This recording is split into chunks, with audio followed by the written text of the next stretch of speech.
Mm, Buenas tardes, señor José Carlos. Somos alumnas del quinto año de secundaria del Colegio Santa María de la Merced.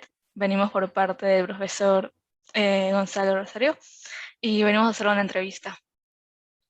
Comenzando la entrevista, vamos a comenzar haciéndole preguntas sobre su libro Los Rendidos. Primera pregunta que le tenemos es, ¿por qué cree que su libro Los Rendidos ha tenido tantas reediciones? ¿Acaso hay mucha gente que se identifica con su testimonio personal? Gracias por la invitación, me da mucho gusto conversar con ustedes.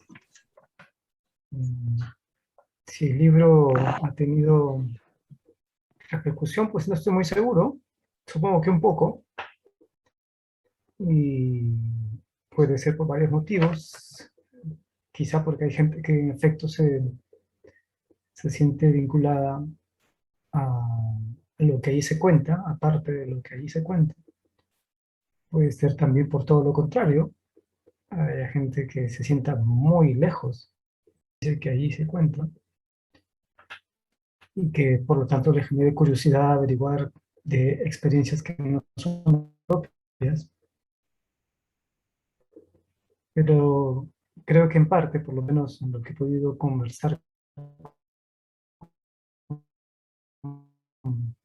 con eh, que es sido muchas personas que el libro les daba la oportunidad de establecer un vínculo, un contacto, una relación con el país, con la violencia y con su familia, con el vínculo que uno tiene siempre complejo con la familia.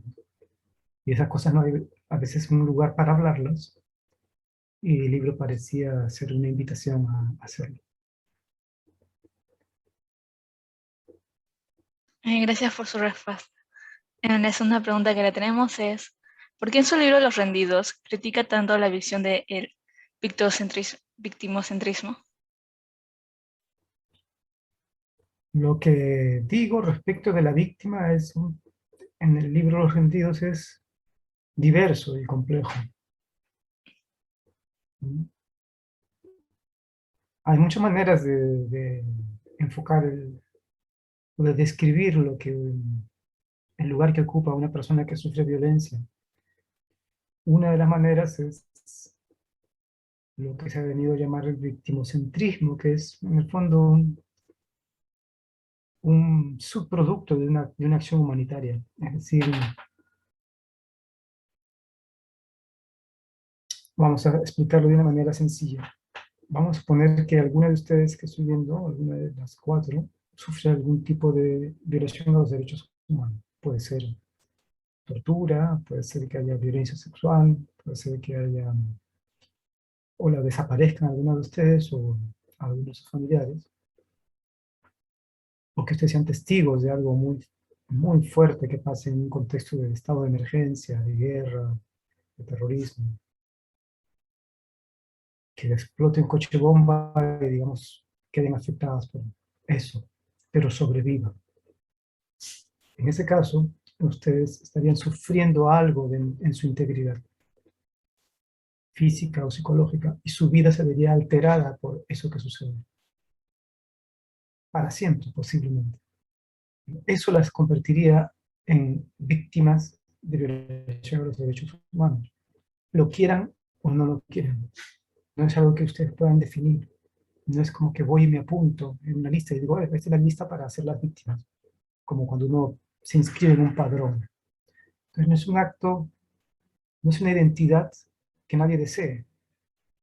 Es algo que sucede y que altera tu existencia, casi siempre para mal.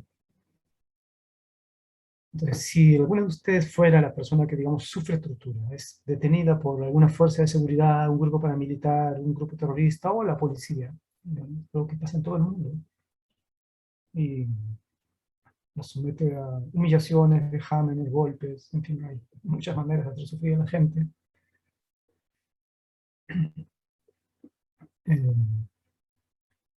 Alguna de las otras dos intentaría rescatarla, o salvarla, o hacer algo por la otra. Denunciaría el hecho, digamos, para que ese proceso de tortura no acabe en la muerte, posiblemente. O sea, ya no podemos evitar que sea torturado, pero quizás podemos evitar que siga siendo torturado, y que lo torturen a alguien 2 semanas. Podemos evitar que siga sufriendo las cosas horribles que hacen en la tortura. O que si van a desaparecerlo, que no suceda, digamos, que de pronto aparezca, que lo suelten en algún lugar, que no acabe en una fosa común, que es algo que ocurre mucho en el mundo entero, en el Perú también ha pasado. Entonces, ese acto que haría alguna de ustedes por su amiga sería un acto de defensa, de denuncia, y lo que construiría lo que se ha llamado por muchos años el activismo de derechos humanos. Eso que tal vez han escuchado en las redes o en los medios, se critica tanto como que es el movimiento de derechos humanos, activista y un poco algo así como un caviar. Bueno, pues es un lenguaje degradado y malintencionado para hablar justamente de ese acto, que es un acto en sí muy valioso, porque hace todo lo posible por salvar a la persona. Ahora, ¿cuál es la limitación de solamente pensar este problema desde el lugar de el movimiento de derechos humanos? Bueno, es una limitación relativa. En principio es muy virtuosa, porque en efecto, porque va a intentar salvar gente. Eso es importante en un momento. Pero pasado algunos años, lo importante ya no es solamente salvar a las personas. Quizá ya pasaron 20 años, quizá ya murieron las personas. En ese momento lo que nos conviene más, lo que es más útil para la sociedad es entender qué es lo que pasó. Y cuando uno quiere entender lo que pasó, ya ese acto que alguno de ustedes podría realizar de rescatar, salvar, denunciar, testimoniar, documentar, archivar, sigue siendo importante, pero cede en su importancia a la labor de la crítica, la reflexión, la comprensión, el hacerse preguntas, el pensar qué había más allá del hecho de sufrir la violación de derechos humanos. Entonces, ¿qué es el victimocentrismo? Por decirlo de alguna manera sencilla, es que pasados muchos años nos sigamos preocupando solamente por ese momento en que se sufrió el daño, la tortura, digamos, la violación, la desaparición, la ejecución extrajudicial, y no nos preguntemos por otras dimensiones de la vida de la gente, ¿no? Que nos ayudarían a entender quizá en qué marco se produjo esta violación, qué más fue esa persona aparte de una víctima. Pudo haber sido luchador social, sindicalista, obrero, trabajador, comerciante, profesor, tener una vida cotidiana común y corriente. Todas esas cosas que al solo centrarnos en el hecho de que sufrió daño, dejamos de ver. Por eso es que el enfoque victimocéntrico no es que sea desdeñable, sino que pasado un tiempo debe ser complementado por otros que nos ayuden a mirar las otras dimensiones de la vida de las personas, no solamente lo que sufrieron. Gracias por su comentario y su explicación. Ahora, tenemos otra pregunta sobre sus diversos libros y sus poemarios. A continuación va a comenzar mi compañera Valentina, que le va a hablar hacer unas preguntas sobre su libro Persona. Sí. Buenas tardes, señor José Agüero. La siguiente pregunta que le tengo es de su libro Persona. Su obra Persona ganó el Premio Nacional de Literatura en la categoría no ficción que buscaba transmitir con este libro. Sí, en persona ganó el Premio Nacional de Literatura del 2018 y es una especie de ensayo, un ensayo un poco híbrido, donde los géneros no están muy claros, hay poesía, hay narrativa, hay gráfica también, pero no están puestas así por azar, sino porque son diferentes recursos que me ayudaban a transmitir un conjunto de ideas que eran difíciles de expresar y que tienen que ver con unas preguntas sobre ustedes, yo, nosotros, y la violencia. Es decir, lo que intento transmitir allí es que la violencia extrema, no cualquier violencia, sino la violencia extrema, la que destruye los cuerpos, no es excepcional, no es algo que se pueda mirar como si fuera un accidente, sino que es común, es algo que es parte de la conformación de la sociedad moderna.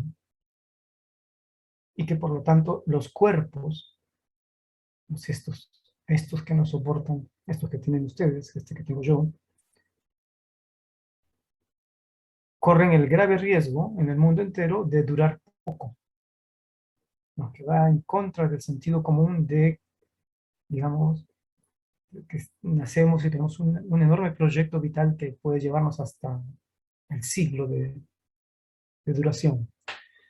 Y la verdad es que no, que durante todo el siglo XX y el siglo XXI, lo que va de él, lo que hemos visto es constantemente rechazada esa hipótesis por la constante sucesión de genocidios, guerras y crisis que han aniquilado millones de personas y que creo que han puesto en duda esa durabilidad que dábamos por sentada. Entonces, si el sujeto, la persona, pues se llama persona el libro, no dura, o en todo caso es posible que no dure en el tiempo, dudo mucho que la cultura que podamos fundar sobre él sea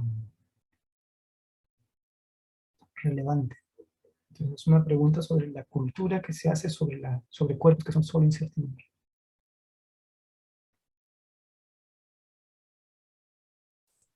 Bueno, gracias por su respuesta. Bueno, la siguiente pregunta que le tengo es, ¿considera que su persona, considera que persona podría ser catalogado como literatura posmoderna o, o híbrida debido la mezcla de géneros e imágenes?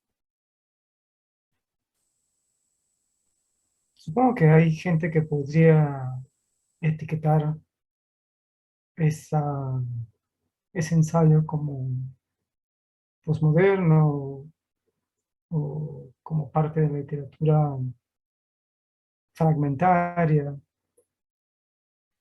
Yo creo que no vale la pena andar pensando demasiado en etiquetas y que se darán cuenta ustedes cuando tengan que hacer algo que les importe mucho, que lo que menos estarán pensando, si son honestos, ¿no? Es en qué registro lo hacen, de qué manera, bajo qué formatos, digamos, o para impresionar a quién. Y creo que más se preocuparán de hacer todo lo que puedan para transmitir lo que desean transmitir. Y ahí van a encontrarse, supongo, si escarban hondo, con muchas dificultades. Entonces, en el caso mío, por ejemplo, este libro, las preguntas que me estaba planteando y que quería conversar con el público, lector, me resultaban tan difíciles de transmitir porque tenían que ver con una duda misma sobre el yo que enuncia, el yo que habla, el yo que dice, el cuerpo que debe resistir, pero el cuerpo somos nosotros, y por lo tanto sobre el lenguaje, la cultura, ¿no? El lenguaje es la cultura que se construye para poder establecer relación entre nosotros. Si todo eso me genera dudas y las intento llevar a su expresión más sostenida, honesta, pues es lógico, creo, que el lenguaje no me sea suficiente, que el lenguaje mismo para expresarme resulte ser también un problema para la expresión. Y como era consciente de eso, intenté suplirlo o enfrentar esa problemática como pude. No es que estuviera pensando voy a ser postmoderno, voy a ser híbrido, voy a hacer un collage, voy a mezclar géneros, voy a ser chévere. Es lo que pobremente pude hacer. Gracias por responder. A continuación le pasaré con una de mis compañeras. Sí, buenas tardes nuevamente, señor José Agüero. Muchas gracias por esta entrevista. Eh, respecto a su poemario Enemigo, ¿qué deseaba transmitir mediante este? Siempre se dice que explicar un poemario es como quitarle la mitad del alma, pero bueno, podría intentarlo. Eh, Se parece un poco en el fondo, se van a dar cuenta si los leen ambos, que se parece mucho más a Persona que a los rendidos. En el poemario también hay una duda muy fuerte respecto de la posibilidad, la capacidad que tiene el lenguaje para transmitir las cosas más importantes. Ese es un muy importante. Que allí donde el cuerpo va a ser convertido en ceniza por obra de la violencia de otros seres humanos, la palabra poco puede hacerla. Entonces, es sobre todo ese nudo el que intento trasladar. Pero en el lenguaje poético, así que en el lenguaje poético esto que estoy diciendo no aparece así de transparente. Muy bien, muchas gracias. Eh, Continuando, así como Adorno se pregunta si podría escribirse poesía después de Auschwitz, eh, ¿se puede escribir poesía después del conflicto armado interno? Se ha usado mucho la frase de Adorno, pensador alemán de la teoría crítica, sobre las posibilidades de escribir poesías. Es una frase un poco hecha a estas alturas, después del Holocausto. Pero lo que quería decir, una de las cosas que él quería decir, no era tanto que fuera imposible escribir poesía después del Holocausto, sino que en la propia cultura que había generado el arte, era la misma cultura que había generado el Holocausto, la barbarie. Por lo tanto, había una paradoja allí. Si es la misma, ¿cómo hacemos para poder decir algo que no reproduzca la barbarie? Que ya hemos demostrado que entre todos la podemos generar. Porque la respuesta simple sería que es obvio que sí se puede porque se sigue escribiendo. Pero eso sería solamente responder sin entender la profundidad de su planteamiento.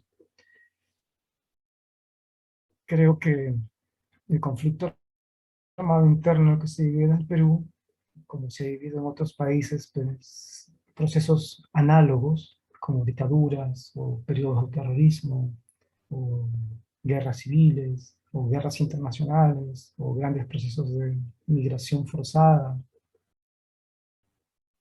ponen en tensión la posibilidad de una sociedad para elaborar tanta miseria.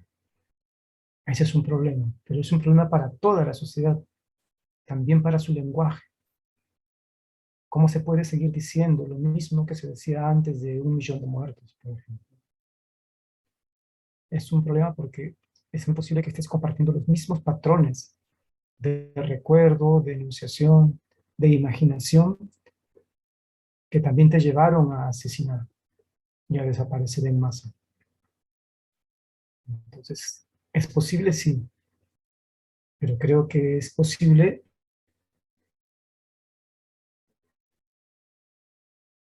atravesado, siquiera uno, ¿no? Por esa perturbación básica que genera la violencia en nuestra conciencia, en nuestra capacidad de simbolizar el mundo. Cambia.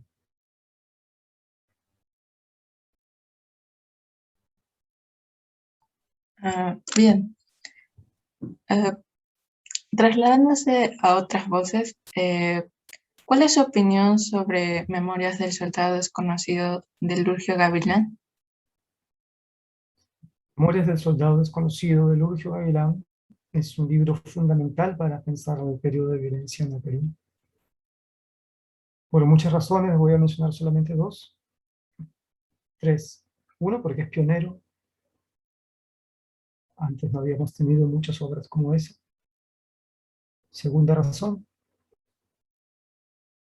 porque nos permite conocer la complejidad del periodo de violencia y alejarnos de los estereotipos que nos ayudan. Los estereotipos no son en vano, nos ayudan a organizar el mundo, pero también lo empobrecen nuestra capacidad de pensar.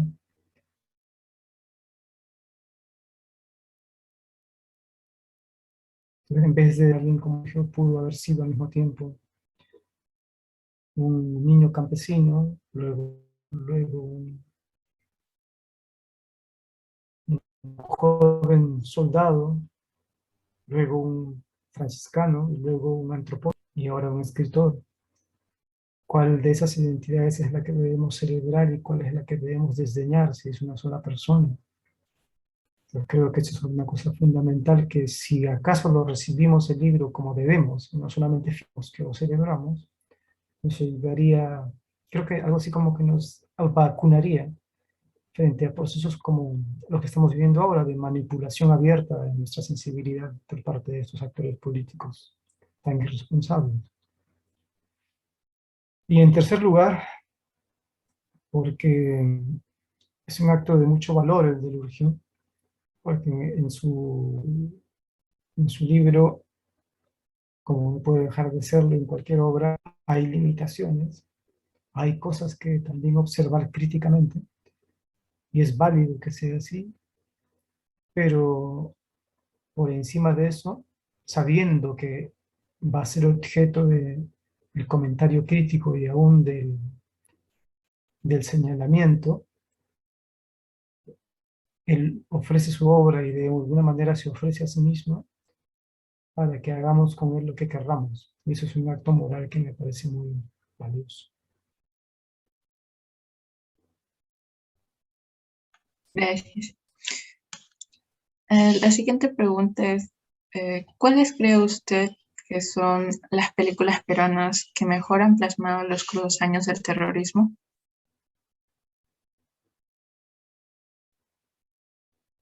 Películas peruanas, pues hay varias, no sé, el cine peruano ha ido evolucionando bastante en los últimos años. Yo creo que me gustan a mí, no voy a decir cuáles son mejores, sino las que a mí me gustan más seguirán siendo La Boca del Lobo de Francisco Lombardi. Me parece que sigue siendo excelente, aunque haya sido hecho Díaz de Santiago, de Méndez, me parece también me gustó mucho, la verdad, que más tiene que ver con el estrés postraumático que sufre alguien que ha vivido procesos de violencia. ¿Cuáles más? No sé, hay las películas de Claudia Llosa que no son directamente referencias a la violencia, de alguna manera nos están contando lo que le pasa a la gente luego de que la violencia ha acaecido. Y por ahí, últimamente hay varias buenas.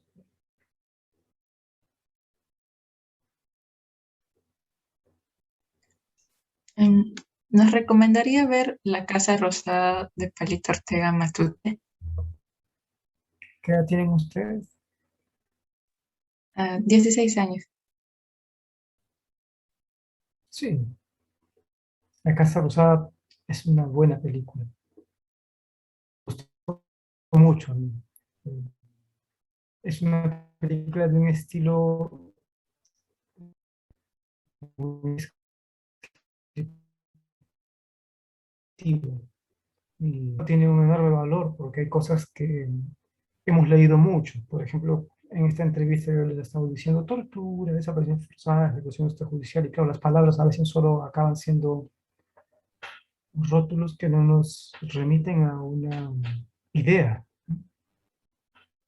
Eh,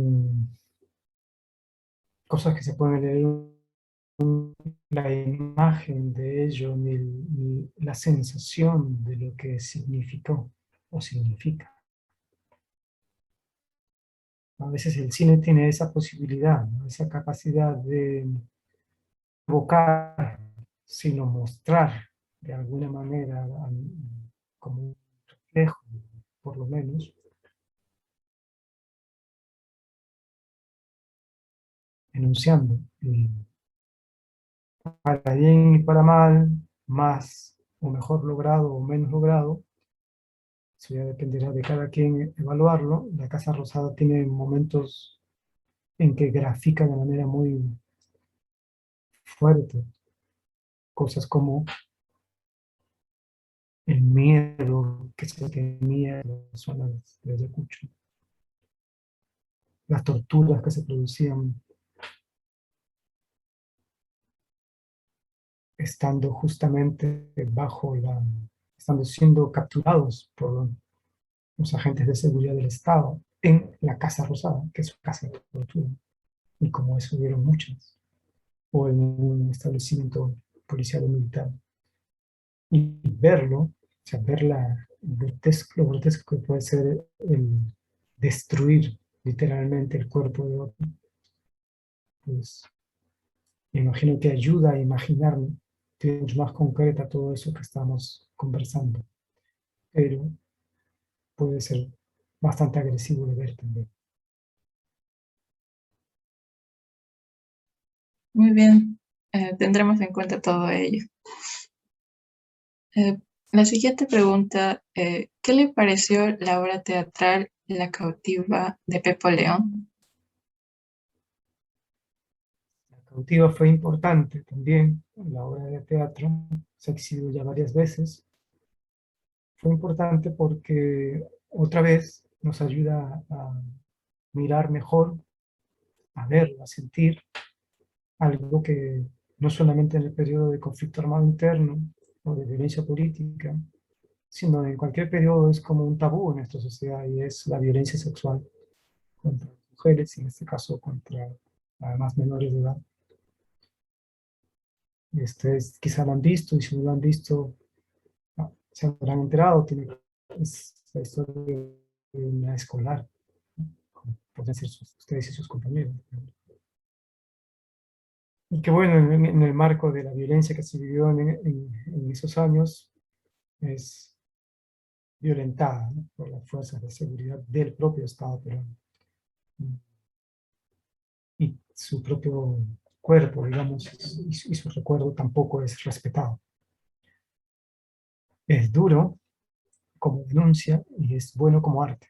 Yo creo que es una obra de teatro muy fuerte, pero en un contexto como el nuestro, donde pensar es problemático, lo que se espera de nosotros no es que pensemos, sino que repitamos de manera robótica lo que dicen 4 o 5 personajes corruptos. Entonces, obras como esa que invitan a la reflexión y a la discusión, lo que generan muchas veces es persecución hacia los autores, hacia la obra. Y la obra fue cancelada, censurada también en su momento. Pero bueno, creo que a la larga ha logrado vencer esos obstáculos iniciales. Muchas gracias. A continuación seguirán mis compañeros con las siguientes preguntas. La siguiente pregunta es de su libro Escuelas. ¿Por qué muchos adolescentes y jóvenes universitarios desconocen sobre el terrorismo?